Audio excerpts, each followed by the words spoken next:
Hello, I am Ravish Kumar. Due to the constraints of political leadership, India lost fighter jets. This statement is not from me, you, or any opposition leader, but from a military officer who said that due to the constraints of political leadership, India lost fighter jets. Issuing a clarification on this statement does not put an end to it here. This news has been published in several newspapers today, and it states that at a seminar in an Indonesian university, India's defense attaché Captain Shiv Kumar said that due to the constraints of political leadership, India has lost fighter jets. Captain Shiv Kumar's statement has been published everywhere in the Tribune, Hindustan Times, Times of India, and the Telegraph. A seminar was held at the University of Tarak in Jakarta. The topic was Analysis of the Pakistan-India Air Battle and Indonesia's Anticipatory Strategies from the Perspective of Air Power. In this seminar, Captain Shiv Kumar, during his 35-minute presentation, explains that the Indian Air Force suffered losses of fighter aircraft because the political leadership had imposed restrictions on attacking military and Air Force related targets. This seminar took place on the 10th of June. On the 29th of June, along with the Wire's report, there is an uproar about this. The video of this seminar is also available on the University of Tarak's YouTube channel. Separation of enemy air defense and destruction of enemy air defense is very, very important, as brought out by Bapat Tommy Domdumo, that India lost a lot of aircraft. I may not agree with him that India lost so many aircraft, but I do agree that we did lose some aircraft, and that happened only because of the constraints given by the political leadership to not attack the military establishment and their air defense. There are three major questions regarding Operation Sindoor.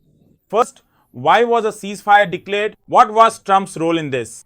Trump has been saying till now that he forced a ceasefire between India and Pakistan by threatening them. The second question is about the number of fighter jets that were shot down. But the third big question is going to outweigh all the others. The downing of a fighter jet due to restrictions imposed by political leadership is a very serious matter. If a jet crashes due to an error by the Air Force itself, you can understand that a strategic mistake in war can have consequences. But if a fighter jet was brought down because of restrictions from the political leadership, then it must be made clear what role the political leadership played in this attack. Is that why the number of aircraft is not being disclosed? Because it would bring the political leadership into question? Is the number of aircraft not being discussed for this reason as well, so that the topic doesn't get too much attention? If the discussion starts, it will turn to strategy, and experts on this subject will begin to closely scrutinize the decisions of the Air Force and the political leadership. The Indian Embassy in Indonesia has responded to the controversy arising from Captain Shiv Kumar's statement. The embassy has said that they have seen media reports about the defense attaché's presentation.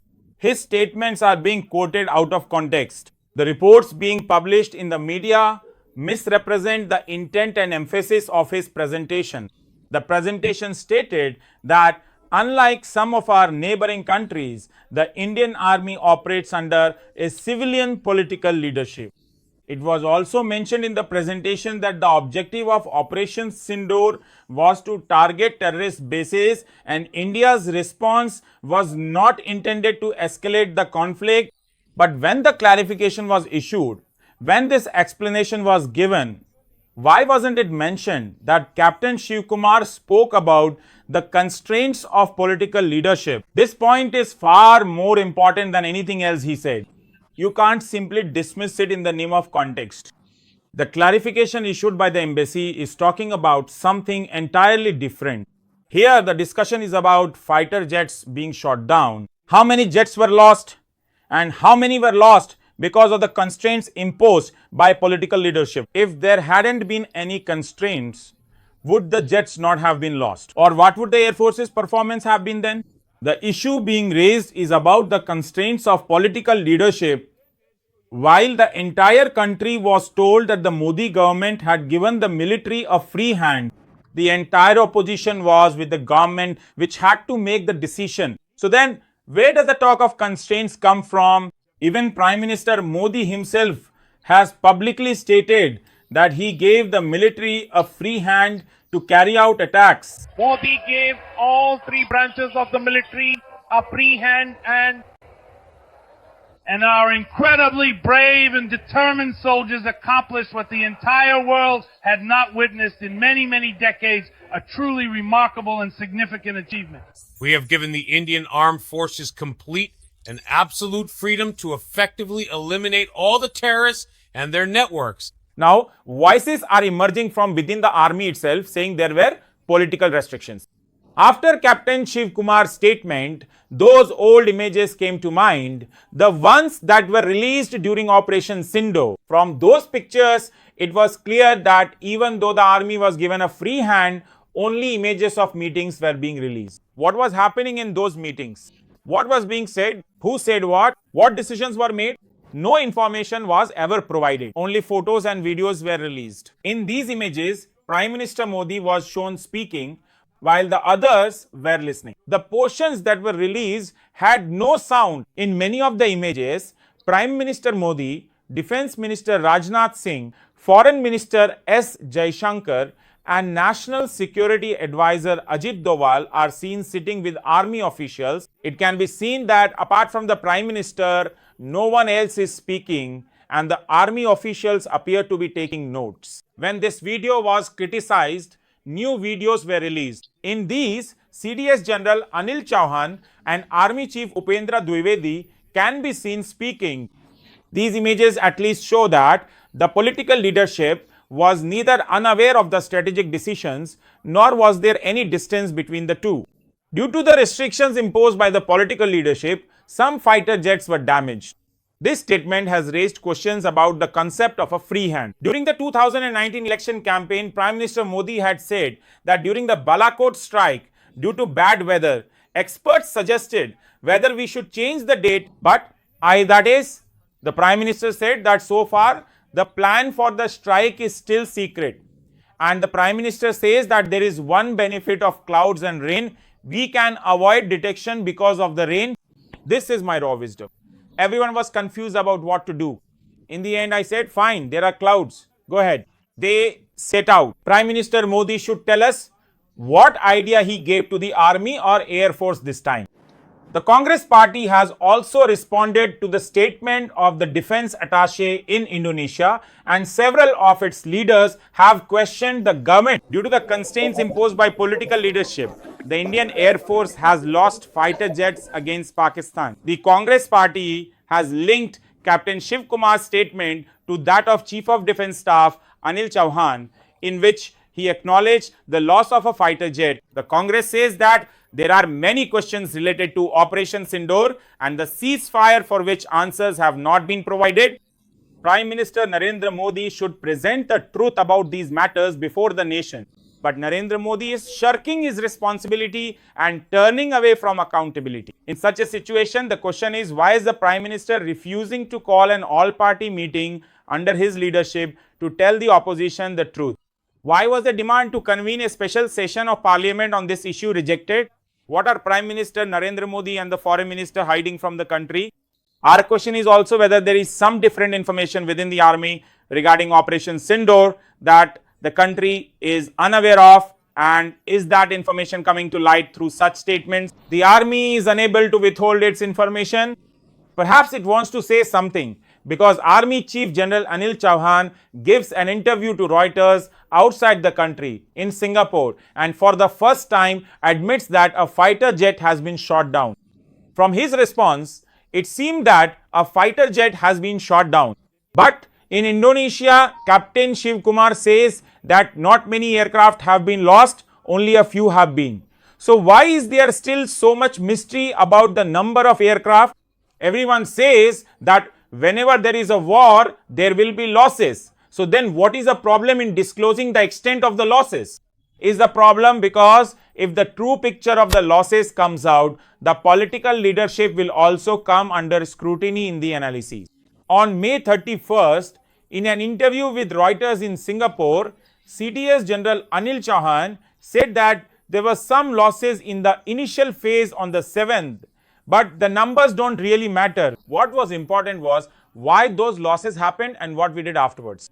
So tell us, why did they happen? The nation wants to know General Anil Chauhan further says that we improved our tactics and then on the 7th and 8th of May, operations were carried out again. On the 10th, a large number of troops entered inside. They crossed Pakistan's air defense and carried out deep strikes without any hindrance. Now, 10 days later, Captain Shiv Kumar reiterates this in another way, as mentioned by CDS General Anil Chauhan. An indication of why the losses occurred can be found in Captain Shiv Kumar's presentation. Did the Indian Army's attack become weaker due to government restrictions, which were later corrected, leading to massive destruction across the border? Strategic expert Brahma Cheleni also wrote on the 13th of June that India suffered aircraft losses in the initial attack because it did not target military installations. Cheleni says that the use of force should be the last resort, but when it is used, there must be strategic clarity. A military operation should aim to achieve objectives that are sufficient in themselves. After such an operation is completed, it should not have to rely on any narrative that requires roadshows or sending delegations of MPs on foreign tours. Even the roadshow regarding Operation Sindoor did not last long. Public questions outweighed the claims of success regarding Operation Sindoor.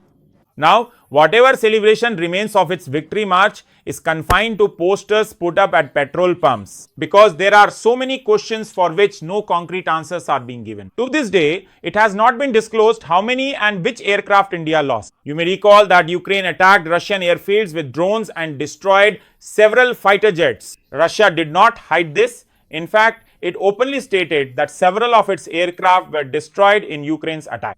Operation Sindoor. And just a few days after the Russia-Ukraine attack, another military operation was carried out by Israel against Iran, Operation Rising Lion. Some people in India have compared the strategies of Operation Sindoor and Operation Rising Lion. Before making such comparisons, one should keep in mind what India's objective was and what Iran and Israel's objectives were. India did not want war like Iran and Israel, but Israel also considers Iran a terrorist state. That's why the operations of India and Israel have been compared. After Israel's attack, strategic affairs expert Brahma Chelani tweeted that Israel's population is only 10 million, while India's is 1.4 billion. But there is a significant difference between the operations of the two.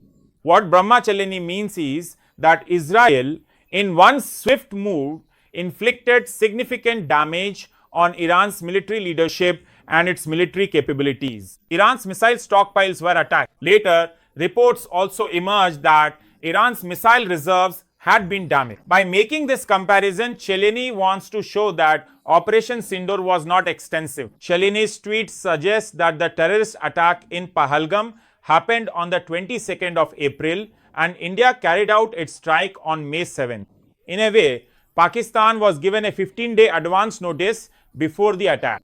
Even then, only a few terrorist camps were targeted. Pakistan's air defense system was not destroyed. Due to the strategic lapse, India lost some fighter aircraft. It was only then that India's political leadership authorized the Air Force to attack Pakistan's air defense system and Air Force bases. But just as the Indian forces started gaining the upper hand, Operation Sindoor was suddenly called off. In just 3 days, India had initially made it clear that its objective was not to attack military installations but only terrorist camps, and it succeeded in that. It was also stated that if there was an attack on India's military bases, an appropriate response would be given. A day after Operation Sindoor on May 8th, Colonel Sophia Qureshi issued a statement saying that on the night of May 7th and 8th, Pakistan attempted to attack military bases in northern and western India using drones and missiles. We are going to play two statements for you here. The first statement is from May 8th, in which it is mentioned that only terrorist bases were targeted. And the second statement is from May 9th, in which it is stated that attacks were carried out on Pakistan's air bases. During the press conference on May 7, 2025, regarding Operation Sindoor, India described its response as focused, balanced, and non-provocative. It was specifically clarified that Pakistani military installations were not targeted It was also reiterated that any attack on a military target in India would be met with an appropriate response. At night, an armed Pakistani unmanned aerial vehicle or UAV attempted to target the strategically important Bathinda military station, but it was successfully detected and subsequently neutralized. In response to the Pakistani attack, armed drones were launched at 4 air defense sites in Pakistan. One of these drones was successfully able to completely destroy the enemy's air defense radar system. So this suggests that India had to change its strategy. There is a significant difference between the first and second phases of the attack. Now, is this difference because in the first phase there were political constraints, and in the second phase the military acted on its own terms and achieved greater success? Only the government can answer this better. Now let's come to the news about the destruction of terrorist bases. No one doubts that the terrorist bases were destroyed. Everyone agrees that it was done. But a report in Jagran is raising questions about the permanence of that success. You should take a look at a report from the 29th of June edition of Dainik Jagran. This is the first report. Its headline is, "Terrorist infrastructure is once again being rebuilt in Pakistan and occupied Jammu and Kashmir." The Pakistani army is busy repairing the terrorist camps destroyed in Operation Sindoor. Only Jagran knows on whose authority they have written this report.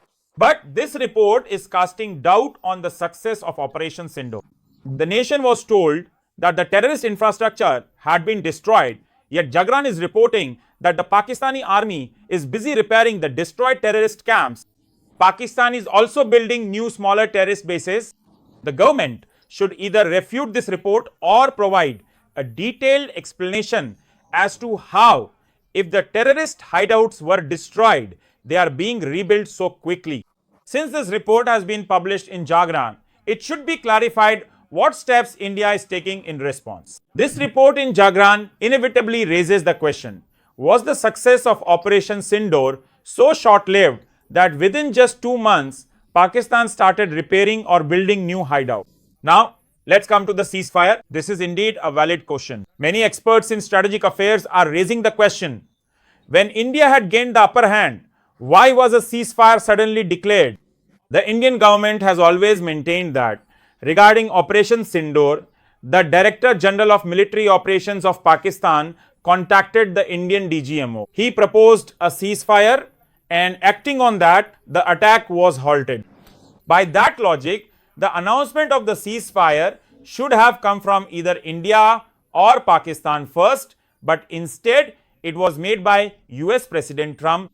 On the evening of May 10, US President Trump suddenly posts that after mediation by the US late into the night, India and Pakistan have agreed to a complete ceasefire, which will take effect immediately. You may recall that after the G7 meeting, India's Ministry of External Affairs issued a statement saying that Prime Minister Modi had spoken to President Trump and clarified that there was no third-party intervention in the ceasefire. But even after that, Trump keeps making statements. He claims he was the one who brokered the ceasefire. His new statement is even more explicit, says, "I warned them I would halt trade." The fighting stopped. Now the issue of halting trade is being brought up. That's why the opposition is asking, was there any condition behind the ceasefire? Best happy with India and Pakistan. I was negotiating with both of them. I said, the Harvard Council for India and Pakistan, they're not trading with us because they're at war. They called back, we'll do it. I said, look, you want to have trade with the United States? That's great. If you want to go and use nuclear weapons on each other, we're not going to love that. And both agreed, both have great leaders. They both agreed not to do it. So we did lock it in. Shortly after Trump announced the ceasefire on May 10, US Secretary of State Marco Rubio tweeted that for the past 48 hours, Vice President Wang and I have been speaking with senior officials from India and Pakistan, with India's Prime Minister Narendra Modi and Pakistan's Prime Minister Shehbaz Sharif. We spoke with Foreign Minister S. Jaishankar, Pakistan's Army Chief Asif Munir, National Security Advisor Ajit Doval, and Asim Malik. I am pleased to inform you that the governments of India and Pakistan have immediately agreed to a ceasefire. Soon, both countries will discuss broader issues at a neutral location. We commend Prime Minister Modi and Prime Minister Sharif for choosing the path of peace. They praise his wisdom and practicality. This statement even claimed that soon there would be discussions on broad issues between the two countries at a neutral location. There is still no sign of that happening. The claims made by the President of the United States are quite strange. But there is a difference. He keeps changing his statements regarding the trade deal. He keeps changing his statements regarding Israel as well. He keeps changing his statements about the timeline as well. But when it comes to the ceasefire between India and Pakistan, he has not changed his statement even once. Congress spokesperson Supriya Shrinit says that Trump has made the same statement 20 times. Trump had lunch with Pakistan's Army Chief General Asim Munir at the White House, had a long conversation, and after the meeting praised Munir. Munir nominated Trump for the Nobel Peace Prize for his intervention in the conflict between India and Pakistan. Just recently, Asim Munir also made a highly provocative statement regarding Kashmir. Prime Minister Shehbaz Sharif has also thanked Trump. On the 20th of June, Pakistan's Deputy Prime Minister Ishaq Dar told Pakistan's news channel Geo News that when India attacked the Noor Khan Air Base and Shorkot Air Base, within 45 minutes, the Saudi prince called Dar. He said that you have spoken with Marco Rubio. If he, meaning Prince Faisal, is authorized to speak with India, he will call Jaishankar and inform him that we are ready to stop the war. Dar says, I told the Saudi prince yes to talking with India, and he conveyed this message to Jaishankar. This statement is also being widely discussed, and it is quite different from the proposal that came from Pakistan's DGMO. In the same interview, Ishaq Dar also says that Trump played his part. Whether he takes credit 13 times or 130 times, we should welcome it. The main point is, why does Trump keep saying that he stopped the war between India and Pakistan by issuing a threat when Indian Prime Minister Modi explained to Trump over the phone, had a long conversation, that the request had come from Pakistan's side and the ceasefire was initiated by India. There was no involvement of a third country. Even then, Trump is not stopping with his statements.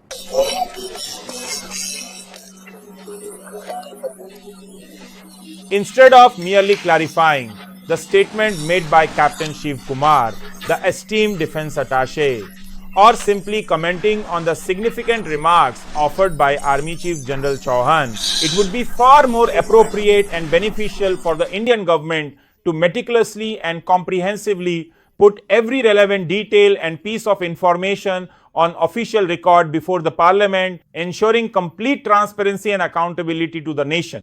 They should explain how much of what Trump is saying is true and why the government remains silent. So, keep these major questions in mind regarding Operation Sindoor. Under whose pressure was the ceasefire declared? Why did it happen when India had already gained the upper hand? How many Indian fighter jets were shot down? Why is there no official information being provided about this? And what kind of restrictions did the political leadership impose that led to the loss of Indian Air Force fighter jet? Prime Minister Modi and Defense Minister Rajnath Singh should answer these questions. They should come to a press conference and explain that while you claim the military was given a free hand, the military officials are saying something else. Why is there such a big difference? Hello, I am Ravish Kumar.